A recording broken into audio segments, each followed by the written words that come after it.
ඔයාලා හැමෝම ආදරයෙන් පිළිගන්නවා මගේ channel එකට. ඔයාලා හැමෝම හොඳින් පරිස්සමින් ඉන්නවා ඇති කියලා මම හිතනවා. අදත් අලුත් වීඩියෝ එකක් අරගෙන ආවා ඔයාලට. දවසෙන් ටිකක් තමයි අද මම ඔයාලට අරගෙන ආවේ. දැන් නම් වෙලාව උදේ 11ට විතර ඇති. මම ෆොටෝ ස්ටුඩියෝ එකට යනවා. ෆොටෝ වගේක් දුන්න රාමු කරන්න. ඒක ඉවරද කියලා බලන්න තමයි මම යන්නේ. ඒක බලලා ඉවර වෙලා මට අම්මත් එක්කම යන්න තියෙනවා ෆැන්සි අයිටම් තියෙන ෂොප් එකට. අපි ඒකෙන් තමයි හැමදේම ගන්නෙ.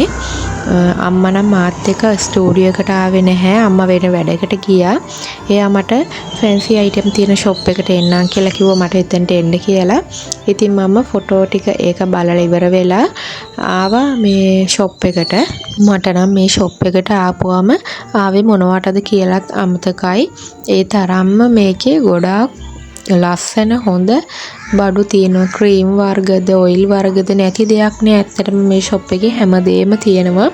මේකේ තට්ටු දෙකක ෂොප් එකක්. උඩ තට්ටුවෙත් හැම එකම තියෙනවා. ඒ කියන්නේ ඔය සාරි මහන සාරි ජැකට් වලට අල්ලන දේවල් හැම එකම නැති දෙයක් නෑ. හැන්දි පිගන් ඒ දේවල් උනම් ඔරලෝසු දේ හැමදේම ඒවත් උඩ තියෙනවා. පහළ තට්ටුවේ තියෙන ඔක්කොම මේකප් අයිටම්, ක්‍රීම්, ෂැම්පෝ, ඔයිල් වර්ග ඒ වගේ දේවල්. තව මේකේ බෑග්, සෙරප්පු, සපත්තු ඒ වගේ දේවලුත් තියෙනවා. අපි හැමදේම ගන්න එන්නේ මේ ෂොප් එකට තමයි. මොකද මේකේ බඩුත් ගොඩක් හොඳයි ක්වොලිටි. බය නැතුව පාවිච්චි කරන්න පුළුවන් මොනවා හරි දේවල් උනත්. ඕන දෙයක් තියෙනවා. පොඩි අයගේ කොණ්ඩ කටුද, පොඩි අයට අවශ්‍ය දේවල්ද හැමදේම තියෙනවා. මං හිතන්නේ මේ ෂොප් එක දැන් සෑහෙන කාලයක් ඉඳන් තියෙන එකක්. සෑහෙන කාලයක් කිව්වේ අපේ අම්මලගේ කාලේ ඉඳන්ම මං හිතන්නේ තියෙනවද කොහෙදෝ මට හිතන විදිහ. මොකද මට මතක කාලෙක අම්මලා වුණත් මේ ෂොප් එකෙන් තමයි බඩු ගන්නෙ. ඉස්සර මේක ගොඩක් මෙහෙම තිබුණේ නෑ. පුංචියට තිබුණේ. දැන් නම් ඉතින් හදලා කරලා හැම පහසුකමක්ම තියෙනවා. මේ හරිම ලස්සනයි අනිත් එක ෂොප් එක. ඉතින් මං කොහොමත් ගන්න ආපු දේ නෙමෙයි මේ ෂොප් එකට ආවොත් නම් අනිවාර්යයෙන්ම ගන්නෙ. අනිත් දේ තමයි ගන්න හිතාගෙන යන දේටත් වැඩිය දේවල් තමයි ඉතින් ගන්නෙ. මේ ෂොප් එකට යනකොට මම නම් සල්ලි අරගෙන යන්නෙම නැහැ වැඩිපුර. මොකද මම දන්නවා අරගෙන ගියොත් එහෙම ඒ සල්ලි ඔක්කොම ටික ඉවරයි කියලා. ඒ තරම් මට ගන්න හිතෙනවා දකින දේ ඕන කෙනෙකුට. ඉතින් ඒක මං හිතන්නේ එහෙම තමයි. ඉතින් අපි කොහොමත් කැමතියිනේ ලස්සන දේවල් වල. අම්මා ඇඳුමක් මහන්න දුන්නා. අම්මට ඒ ඇඳුමට අවශ්‍ය දේවල් ටිකක් තියෙනවා. ඒක ගන්න තමයි ඉතින් අම්මා මාවත් එක්කගෙනම ආවේ. එම මං ඔයාලගෙන් සමාවිල්ලනවා. මම වොයිස් කරන එකේ මගේ වීඩියෝ එකේ මොනවා හරි අඩුපාඩු තියෙනවා නම් මොකද මගේ ෆෝන් එක අවුල්. ඒ නිසා ඒ දේවල් වැඩි ඔයාලා හිතන්න එපා. අවශ්‍ය දේවල් ටික ගත්තට පස්සේ මම යන්න ඕන බබාව නර්සරි එකෙන් ගන්න. අම්මත් එක්කම යනවා. 11:45ට තමයි ආව මට ගන්න තියෙන්නේ. මේ දේවල් ටික අරගෙන මෙතන ඉඳන් බබාගේ නර්සරි එකට පුංචි දුරක් තියෙන විනාඩි 2-3ක වගේ.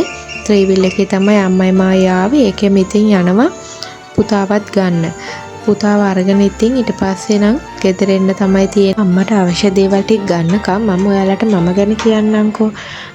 මම ගැන කිව්වොත් මගේ පවුලේ ඉන්නවා මායි හස්බන්ඩ්ුයි මට බබාලා දෙන්නෙක් ඉන්නවා. දුවයි පුතයි ඉන්නේ. මායි හස්බන්ඩ්ුයි බබාලා දෙන්නයි තමයි මගේ පවුලේ. එතකොට අම්මා ඉන්නවා, තාත්තා ඉන්නවා, නංගි ඉන්නවා. අම්මා තාත්තා නංගි කිව්වට මගේ අම්මයි තාත්තයි නංගි නෙමෙයි. හස්බන්ඩ්ගේ අම්මයි තාත්තයි නංගි. අපි ඔක්කොම එකට තමයි ඉන්නේ. එකම ගෙදර තමයි අපි ඔක්කොමලා ඉන්නේ. අපි උයන්නේ හැමදේම උනත් අපි එකට තමයි. අම්මා තමයි ගෙදර උයන්නේ. මම ඉතින් එයාට උදව් කරලා ඒ උයන දේවල් අවශ්‍ය දේවල් හැමදේම කරලා දෙනවා. එයා තමයි ගෙදර උයන්නේ. මාත් සමහර වෙලේට කෑම හදනවා ගෙදර. ඒ කියන්නේ ගෙදර අයට අසනීප වුණාම අම්මාට මොනවා හරි අසනීප නම් එහෙම මමත් කෑම හදන වෙලාවල් තියෙනවා. ඒ වුණත් කොහොම වුණත් අම්මා තමයි ගෙදර කෑම හදන්නේ. මම ගැන කිව්වොත් මගේ පවුලේ අය ගැන කිව්වොත් ඉතින් ඒක තමයි කියන්න තියෙන්නේ. අපි හැමෝම ඉතින් එකට ඉන්නේ. මේක හස්බන්ඩ්ගේ අම්මයි තාත්තයි නංගි කියලා ඇත්තටම මට කිසිම වෙනසක් නැහැ. එයාලගේ දරුවෙක්ට වගේ තමයි ඒගොල්ලෝ මට සලකන්නේ. මටත් එහෙමයි. මටත් වෙනසක් නැහැ. ඉතින් අපි සතුටින් ඉන්නවා. ඒ අතරේ අම්මගේ අවශ්‍ය දේවල් ටික ගත්තා. ඒ ටිකත් අරගෙන මම පුතාව නර්සරි එකෙන් ගන්න ආවා. මේ තියෙන්නේ ආව නර්සරි එකට ගන්න ආපු වීඩියෝ එක. වැඩි වීඩියෝ කරේ නැහැ මම. මොකද ගොඩාක් කට්ටිය ඉන්නවා. මෙතන මෙයා දැනට අඩුයි. එළියේ තව ගොඩාක් කට්ටිය ඉන්නවා. මං හිතන්නේ මම නර්සරි එකේ ළමයි බබාලා ඔක්කොම 500ක් විතර ඉන්නවා. එහෙනම් අදින් මම වීඩියෝ එක ඉවර කරනවා. වීඩියෝ එක ඉවර වෙනකම් බලපුවා ඔයාලා හැමෝටම ගොඩක් ස්තුතියි. අලුත් වීඩියෝ එකක් අරගෙන එනකම් ඔයාලා හැමෝම සතුටින් පරිස්සමින් ඉන්න.